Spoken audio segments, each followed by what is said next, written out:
Thank you. I'll now call to order the November 12th meeting of Public Affairs Committee. Good evening again to all of you.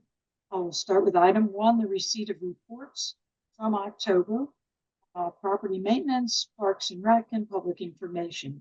We can go sequentially.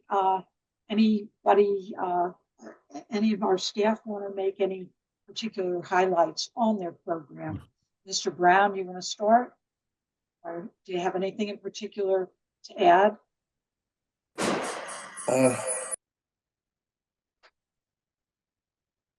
You're on mute. Alan, you're on mute. We're not here. How about now? Can you hear me now? Yes. Yes. Okay, awesome. Thank you. Good evening, everybody. No, I don't have anything tonight. Okay. We're just continuing to plug away. It's just a trying lot to to prepare do. for the cold days ahead. I'm just making sure everyone's heating season is up. If you guys don't have any questions for me, I think I'm good to go. Thank you very much. Yeah, Commissioner Arnold. Thank you, Madam Chair. I don't know if this is the right point to mention it, but we had election day last week, and I know that both Mr. Brown, Mr. Salvatore, and many others within the township made sure that our facilities were in good tip-top shape for the voters, for the staff who work the elections, and some visitors. So I just want to thank them for their hard work to make sure that all those facilities were ready and able to receive all the voters and the staff who were working that day. So I know it's a lot, and it's early and it's late, but you did great work. So thank you for that. And it's on top of everything else. So you're right to bring it up. Thank you. Okay, Commissioner Sigmundfeld, go ahead. Thank you, Madam Chairman. For Mr. Salvatore, a couple questions. Are there any specific projects that are currently under consideration for America 250 that we should start to create some public awareness and that kind of thing?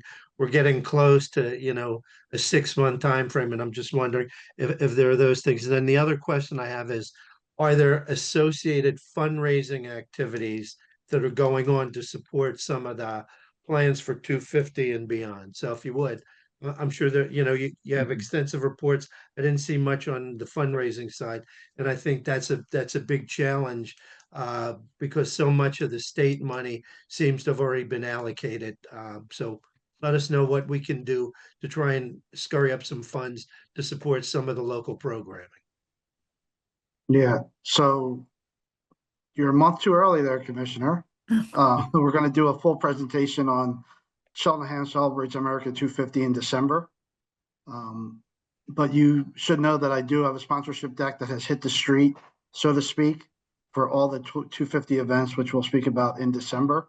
Got a couple hits already from the Valley Forge Convention and Visitors Bureau, as well as the Montgomery County Chamber of Commerce, and some, not to belittle anyone, but what I would call nickel and dimers, small businesses that want to come in and support any way they can. And we've been getting, in all fairness, you've been giving us many reports as we've been going on. I know you have a committee that's been working on this for a number of months. So yeah, so we're meeting bi-weekly with the partners just to go through everything, and we have the full calendar of events ready to go. We're tightening up a few dates, and then we'll be prepared to present in December for sure. If you would you copy me on this, because I'm starting to do some township related meetings, and I'd like to, if there's a specific project that needs sizable funding or whatever, or substantial funding, I'd like to include that in the ask that I have. Yeah, absolutely. Okay, thanks. okay, I think now is as good a time as any to go ahead to your report, Mr. Salvatore. So I know you have a presentation or a preview to make. Yes, I'm going to share my screen. Hopefully, Yep. everybody can see that. We good to go? Yes, thank you. All right. So we scheduled a series of winter activations that will actually start this Friday night. I'm going to run through. Please keep in mind as I do this, there are nominal fees for most of the activities to offset the cost of running it. But as with all things Parks and Rec related, we do as much in-house as we can to mitigate the cost for residents. So first up, Friday night, we're doing a holiday paint night. This will be at Glenside Hall at 6:30. There are some seats available. Kelly Rebitz is leading this program with our in-house art teacher, Miss Alberta Gibson. So if folks want to come and paint 2 wine glasses and take them for the holidays, they're welcome to. It's $40 to participate. I believe there's 4 or 5 slots left for that. Next Friday, a little bit early, but only place we could fit it was next Friday, the 21st, holiday movie night, showing Home Alone at the hall. We've done movie nights, both at the pool through Flick and Float, but also here at the hall, as well as we did one for a private event in High School Park. And we love to do this. $5 entrance fee is probably a quarter of what you'd pay at the movie theater. And we will have popcorn and some other concessions on site if the mood so strikes you. Moving on, we did a decoupage activity for Halloween. We did pumpkins a few weeks back. It was really popular, so we're bringing it back for the holidays. Kind of 2 things to choose from: holiday ornaments, if that's your vibe, if not, a serving tray. I don't know that much about how decoupage works, but the folks who came and did it, they had a great time with it.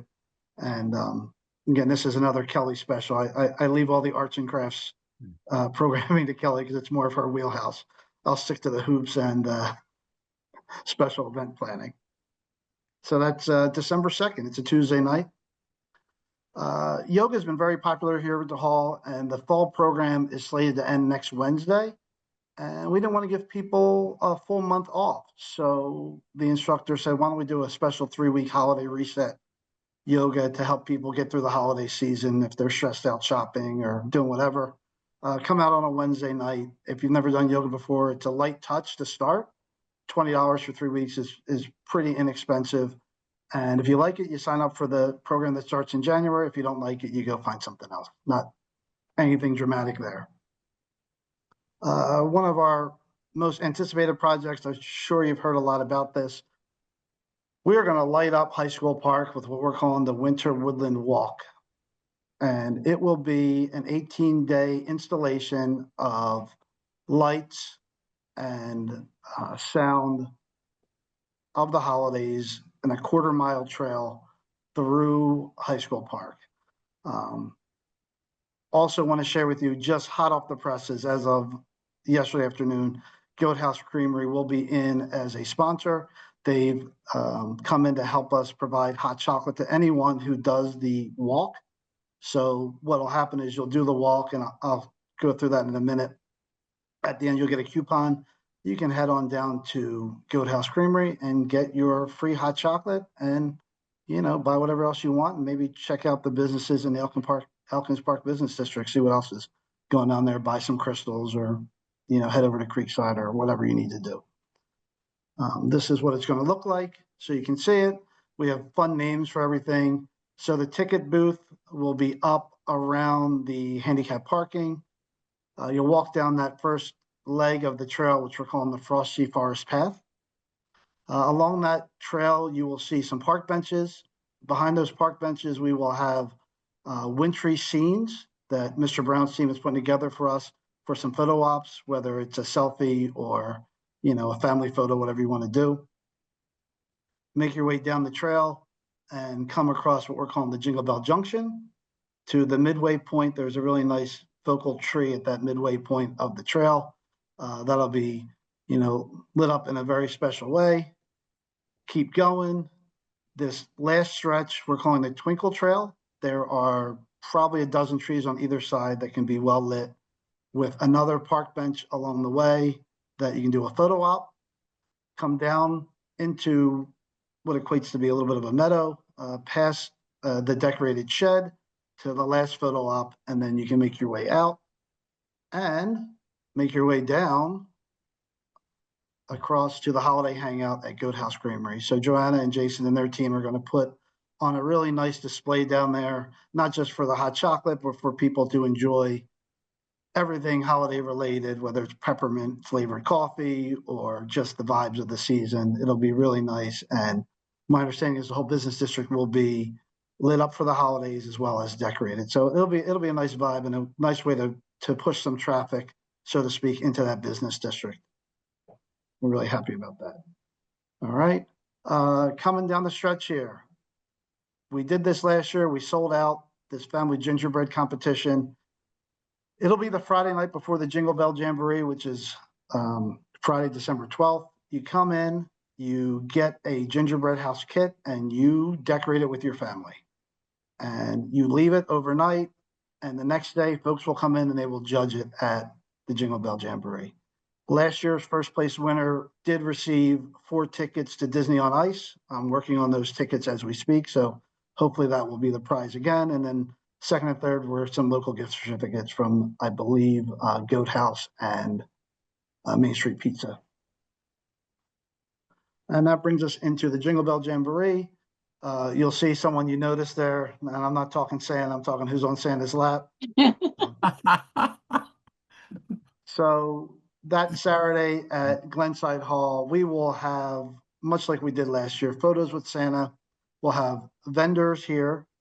We've confirmed Humpty's Dumplings food truck. They will have some holiday special dumplings, which we're excited to see, both savory and sweet. Kelly will be here doing some arts and crafts. I have a baker coming in to do a cookie decorating class for those that are interested in learning how to decorate cookies. And then we'll vote on the gingerbread house. So that's super exciting as well. And, you know, if we're not ambitious enough in Parks and Rec, let's just keep the party rolling. As soon as that's over at 4 o'clock, we're going to convert the hall and we're going to have a concert that night. The Rocket Phillies are going to come out and do a holiday concert for whoever wants to come out. Melissa Martin is the lead vocalist. We had a chance to listen to their demo and they are fabulous.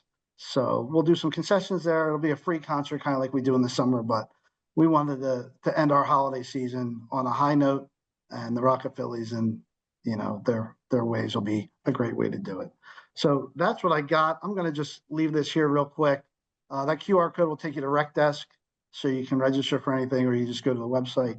But always, folks can reach out to us and, you know, ask whatever they need to ask. We're happy to help. And if there's ideas for events in the future, send them our way. With that, any questions? I know that was a lot. Well, that was a very impressive list of opportunities. I don't know that we've seen this kind of outreach and opportunity in this department in a long time. So thank you to the whole team for putting that together. Really gives everybody something to look forward to. Yeah. Yeah. No, Go ahead, Commissioner. Commissioner Ross. Rappaport, not a question, just to add on my thanks, and from all the commissioners, a big thanks, Bill and Kelly. Great job. Thank you. Absolutely. It's our And- pleasure. Sylvester. In detail, you know, I think it's impressive that you're able to do this, keeping in mind the economics, keeping in mind the budget, keeping in mind how you are partnering with the business community in such a constructive way that really makes it a mutually beneficial team. And those little pieces are big pieces. So thank you for making sure that happens. Absolutely. We want to stay community minded and make it affordable for everyone. And a lot of this is sweat equity, so to speak. And Yeah. It's not just my team, it's Alan's team as well. And, Right. you know, some volunteers that help along the way, but this is government working for the people. And this is what the residents deserve, is some fun activities around the holidays. So we're looking forward to doing it. And Bill, to follow up, obviously you've heard me say many wonderful things about everything you have done, but to your point, the sweat equity, you are out there as well. You're organizing these, you're making these connections, but you're also out there doing the grunt work as well. And so I appreciate that it says a lot. All these ideas and everything you have done, it blows my mind to see such a full calendar of holiday events We've never seen anything like that before, and this is going to be a really great holiday, and at a cost that hopefully most people will be able to partake in, at least in some of those. So thank you so much for all of this. This is exciting. I'm particularly excited about the winter woodland walk. I think it's Yeah. just really a fun, and that's going to be continuing for until the 23rd, right? The 6th to the 23rd. Yes. And how are you? And there'll be a ticket booth there, and that's going to be manned by someone from Yeah, your. we'll have two staff members every night. Okay. Kind of fortuitous that the high school pool activities will be done the first week of December, so I can tap into some of those high school kids to help us out a few nights, and 8 o'clock isn't too late. And it'll be one of my staff members and then one of the part-timers kind of manning it. Awesome. Thank you so much for all these great ideas. Yep, absolutely. And thanks, of course, to High School Park for being part of that. So that's Yes. also, a big piece. All right, I guess that's it for me. Okay, well, I just also wanted to say thank you again in advance for what's happening tomorrow night for the volunteers. And also in your report, congratulations on both of you having presentations at the recent conferences. That's important that you and Kelly have had the presence at these events. It gets the township's name out there, makes us look good, keeps us out there for important other things. So thank you for that recognition. Happy to do it. Okay. Public information, Ms. Walter, anything else to highlight? Glad to see you. This month, no, I can't top that presentation, but I am here to support Bill and his team to make sure the community knows about all of these wonderful things. Well, and everything else that your hands touch. All right. Anybody with questions or comments on Ms. Walter's report? Okay, thank you. Then I'll move receipt of those October reports from our staff. All in favor, please say aye. Aye. Okay. Move to item 2 in public affairs, receipt of the committee meeting minutes. So the Historical Commission and the Economic Development Task Force were the ones that met last month. Any comments or questions from the board? Okay. I'll just say with respect to the Economic Development Task Force, it was really nice to see in those minutes a renewed focus on getting paperwork or some kind of streamlining again, renewed interest for starting businesses and getting that up and running, or getting some attention to updating that information, because I think it's a tough process. And even though in the past we have tried to do all kinds of things, it always can stand revision and a new look and being out there in the hands of the people who need it. So thank you. All right, with that, I'll take a motion for receipt. So moved. All in favor? Aye. Aye. Item 3, it says no October meeting. I don't think we got any minutes from the staff minutes, but somebody's report did mention an October 28th staff meeting. So is that just a typo? There was no October staff meeting. Commissioner, you're correct. There wasn't a staff meeting. It might have been an internal department meeting. Okay. Thank you. So we're off to old business and public affairs. Go ahead, Commissioner Zubenfeld. Thank you, Madam Chairperson. I want to bring up the issue that's been talked about now for the last 2 years, and that is the revised parking ordinance and permitting. Again, we owe our property owners, those who are landlords, those who own properties that they're leasing out to businesses, their employees, as well as the tenants of some of those properties. A much more clear and not just discussed, but actually implemented parking ordinance with specific permitting, et cetera. I know we went through a couple of drafts. I know Commissioner Arman and I, we're now going back 2 years, and I want to urge the importance of that for our business community, which we're supporting and enlisting for all kinds of programs. We also owe them this kind of clear ordinance that enables them to be able to communicate to either their tenants or the renters to be able to park in a fashion that is not cost prohibitive or whatever. So I'm asking that this again be brought back and it move quickly to an active place so that we're not going another year without having the ordinances that have been discussed and to some degree hashed out with feedback from the EDTF and other constituencies. And it's important if we can get staff to be able to put that as a priority for our businesses, our property owners, et cetera, as well as residents who are put upon because of where they live. So I'd ask that this be brought back into the discussion and activity phase as soon as possible. And I'm glad you brought it up because I know I've been working on it too. We bring it up periodically, and every time the draft appears, there's all kinds of issues with it, so it gets put on the back burner. So yeah, hopefully that's going to happen sooner rather than later.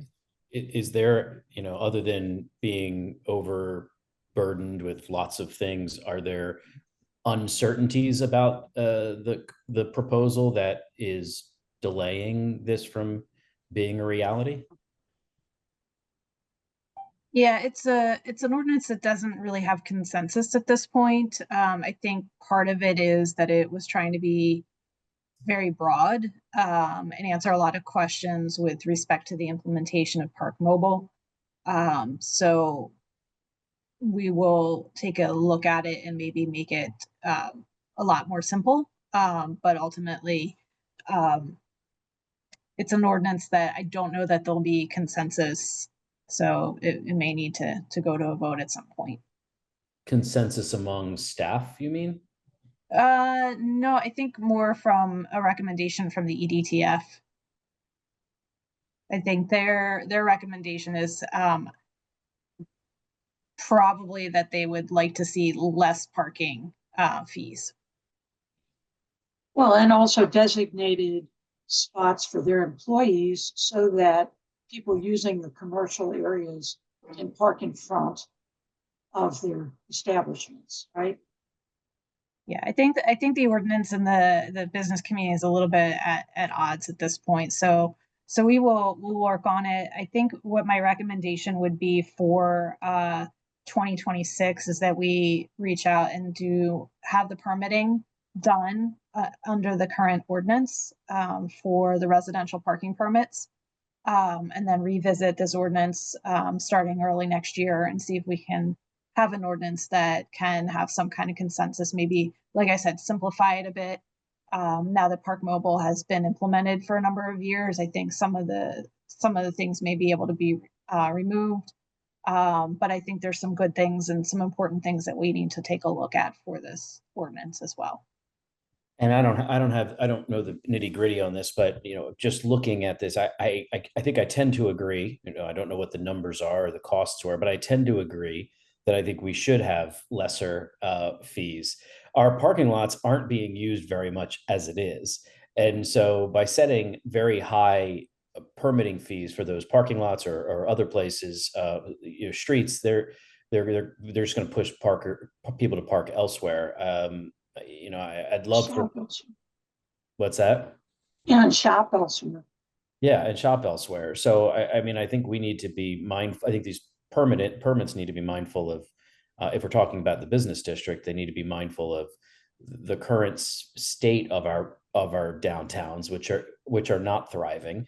And I don't want to see cost prohibitive permits so I tend to agree with the EDTF, and I don't know if the rest of the commissioners agree or disagree with me, but I'd like to get, as Commissioner Ziegenfeld said, I'd like to get something done soon, because I think we owe it to the businesses and the residents. Okay, I think some marching orders for the future, okay, for this coming month. Any other old business? Okay. Item 5, new business for public affairs. Item A, the announcement of free parking in Cheltenham commercial districts. Doesn't get lower than that. Beginning November 27th and ending January 1st. Anybody want to add anything on to that? This is a way that we're thanking people for patronizing our local businesses, along with the encouragement to shop local. We've got some fabulous places. We probably take them for granted, and we shouldn't be. Yeah, go ahead, Commissioner Arnold. Thank you. So the 27th is actually Thanksgiving. I think we should start on the 26th. That's my view. Is there any reason, staff, why that would not be feasible? Not at all. No. So we could amend that and let Park Mobile or anybody else needs to know to change that date. Okay. Will do. Any other tweaks to that? Okay. If there's no further discussion on that, I think it's really just an announcement. I think anybody needs to vote. All right. Any other new business for public affairs? Commissioner Chirko, go ahead. Thanks. In the EDTF report minutes, I noticed that that SEPTA, I believe, is giving some money to the township to, I guess, address the mural along Keswick Avenue, I guess, to redo it. In light of what we just went through with our branding process, there is, we discussed the idea of potentially putting a mural with the Cheltenham Township logo inside the shape or something along those lines.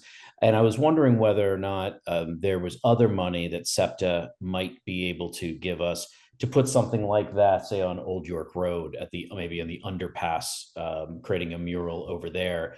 Is this grant money that we could tap into in order to perhaps create some sort of welcome sign, a Cheltenham Township mural there? That is an area where we get a ton of traffic, obviously from Philly, people going up to Jenkintown and Abington and Hatboro, and can't help but think that it would be a good way to introduce people to the township when they're coming through that area. So just a thought. I think we have that idea from the mural, from the branding project we have. I think we probably already have some artwork in mind for that. Maybe we can take some efforts to try to find artists and or grant money that would allow us to put something in one of those overpass walls. Great idea. Yeah. Ms. Manager. Yeah, if I can jump in. So this is actually kind of a project that's snowballed. It's not SEPTA who is actually contributing the money. It's the contractor who worked on the bridge. Oh. So this is a project. This bridge is right on the border with Abington. So half is in Cheltenham and half is in Abington. So Abington and Cheltenham will be working with Arcadia to do a public process for design of the mural under the underpass. Arcadia applied for another grant, and they actually just received notification that they were awarded a grant. So we'll add that to the $2,000 that we received from the contractor. Hopefully that process will start after the first of the year. So that's really exciting. but yes, Commissioner, I do think we can reach out to SEPTA to see if they can donate some funds for the mural. And I agree. I think that would be a great location for that design as well. So we'll follow up and see what we can.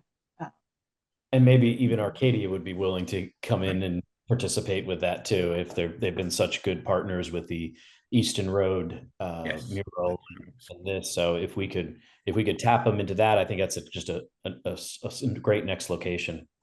Absolutely. And just as a backup, in case SEPTA says that they don't have any money, since they might have a problem with that. There are a couple of businesses that are right there that might really be tappable for support of that. Yeah, good point. So, it occurs to me that those might be good backups. Do we know what the cost would be for a new mural on one side of an overpass like that?